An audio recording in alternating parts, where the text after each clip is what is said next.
तर पुढची मोठी बातमी आहे धुळ्याहून। धुळ्यामध्ये एका लष्करी जवानाची हत्या करण्यात आली आहे। गावकीच्या वादातून ही हत्या झाल्याचं समोर आलंय।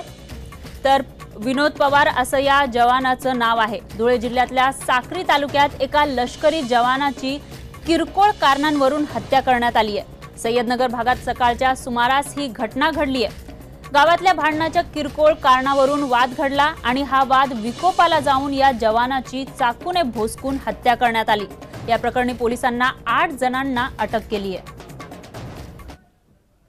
सकाळी 9 वाजेला दोन गटात घटना घडली। मारामारी त्याच्यात चाकू मारून दिलं बुवा। कोणाला? तो काय विनोदला। काय मिलिटरी मध्ये? हां, मिलिटरी मध्ये। आणि किती जण जखमी? 6 जण जखमी। कशावरून झालं काय कारण? काय अशा किरकोळ भानगडी घरगुती। तर धुळे जिल्ह्यात हा धक्कादायक प्रकार घडलाय। लष्करी जवानाची किरकोळ कारणावरून हत्या करण्यात आली आहे। याविषयी अधिक माहिती देण्यासाठी आपले प्रतिनिधी रफिक शेख हे आपल्यासोबत फोन लाईनवर आहेत। रफिक, एका लष्करी जवानाची हत्या करण्यात आली आहे, नेमका काय प्रकार आहे हा?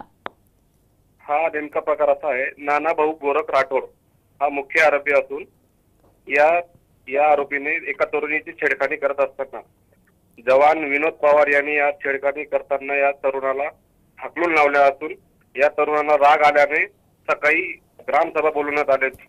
या ग्रामसभेमध्ये एका जवानावर चाकू हल्ला प्रकरणी या जवानाला ठार करून मारण्यात आले। तर मग इथे पोलिसांनी 8 जणांना अटक केली आहे, तर त्यांच्यावर कारवाई कशी केली जाते?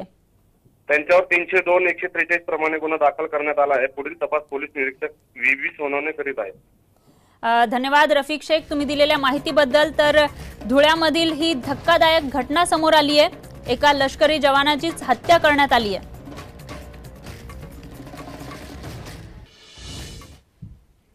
तर पुढची बातमी आहे चंद्रपूरहून।